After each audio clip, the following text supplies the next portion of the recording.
नमस्कार। आज की कहानी है एक बहू की सीख। एक पिता ने बड़े ही लाड प्यार से अपनी बेटी को पाल पोस कर बड़ा किया। सर्वगुण संपन्न होने पर पिता ने अपनी पुत्री का विवाह कर उसको विदा भी कर दिया। विदाई के समय जब पुत्र ने पिता का आशीर्वाद लिया तो पुत्री को गले लगाते हुए पिता ने कहा, बेटा, हमारी रीत ससुराल में नहीं चलेगी। वहाँ के तौर तरीके पूरी तरह से अलग होंगे, इसलिए ससुराल में जाकर बड़े बुड्ढों के पास बैठकर उनसे सीख लेना। बेटी जब बहू बनकर ससुराल में पहुंची तो उसने देखा उसके पति के अलावा घर में उसकी सासू माँ और एक दादी सास थी। बहू जब घर में कुछ दिन रही तो उसने देखा कि घर में दादी सास का बहुत अपमान एवं तिरस्कार किया जा रहा है।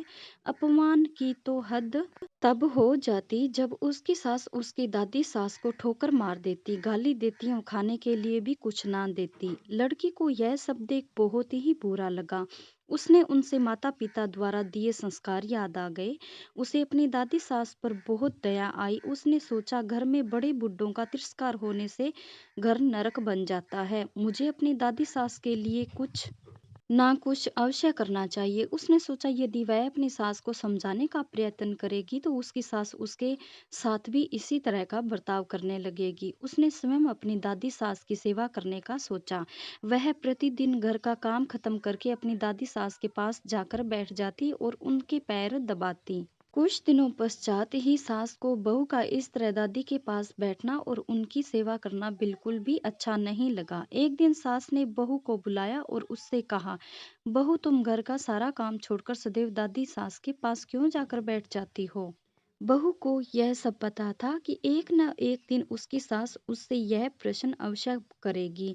बहू ने कहा, माँ जी, मैंने घर का सारा काम समाप्त कर लिया है। यदि फिर भी कुछ बाकी काम रह गया है तो काम बताइएगा। सास बोली, काम तो कुछ भी नहीं है, परंतु दिन भर दादी सास के पास बैठना अच्छा बात नहीं है। बहू ने सास की बात को बड़े ध्यान से सुना और उससे कहा, माँ जी, मेरे पिताजी ने सदैव मुझे यही सिखाया है कि जवान लड़के लड़कियों के मध्य कभी नहीं बैठना।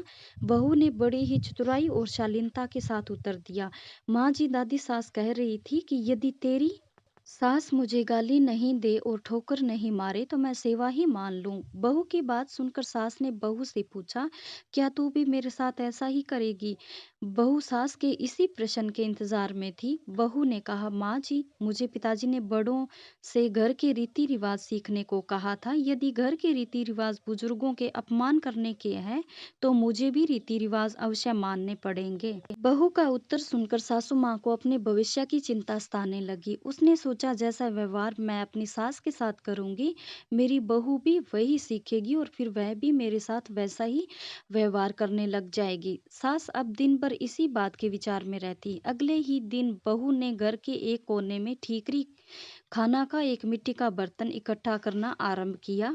घर के कोने में ठीकरी पड़ी देख सास ने बहू से इतनी सारी ठीकरी इकट्ठा करने का कारण पूछा। बहू, तुमने यह ठीकरी क्यों जमा की है? बहू ने बड़ी ही विनम्रता से कहा, माँ जी, आप दादी सास को ठीकरी में ही भोजन देती है, इसलिए मैंने सोचा कि बाद में ठीकरी मिले ना मिले, इसलिए अभी से ही आपके लिए ठीकरी जमा कर देती हूँ। बहू का उत्तर सुनकर सास बहुत ही घबरा गई और उसने पूछा, तू मुझे ठीकरी में भोजन परोसेगी क्या? बहू ने कहा, माँ जी, मेरे पिताजी ने कहा था कि यहाँ के रीति रिवाज वहाँ नहीं चलेंगे। वहाँ की रीति पूरी तरह से अलग होगी। जब जो यहाँ की रीति है मुझे वैसे ही करना है। बहू की बात सुनकर सास ने कहा, यह यहाँ की रीति थोड़ी ही है, तू अब दादी सास को थाली में भोजन दिया करना। बहू सास की बात सुनकर बहुत प्रसन्न हुई। बहू की चतुराई से अब दादी सास को थाली में भोजन मिलने लगा। अगले दिन बहू ने देखा कि घर में सबको खाना खाने के पश्चात बचा हुआ खाना बूढ़ी दादी सास को दिया जाता था।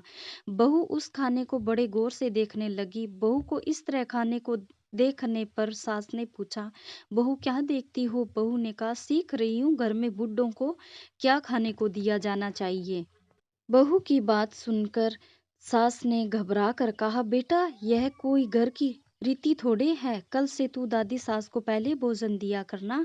बस अगले दिन से ही दादी सास को एकदम से बढ़िया भोजन मिलने लगा। धीरे धीरे बहू ने सास की सारी आदतों को बदल दिया। यदि बहू अपनी सास को उपदेश देती कि उन्हें बड़ों-बुड्ढों के साथ इस तरह का व्यवहार नहीं करना चाहिए, तो सास उसकी बात कभी नहीं मानती। इसलिए आज की युवा पीढ़ी को चाहिए कि उपदेश देने की बजाय स्वयं के आचरण में सुधार करना।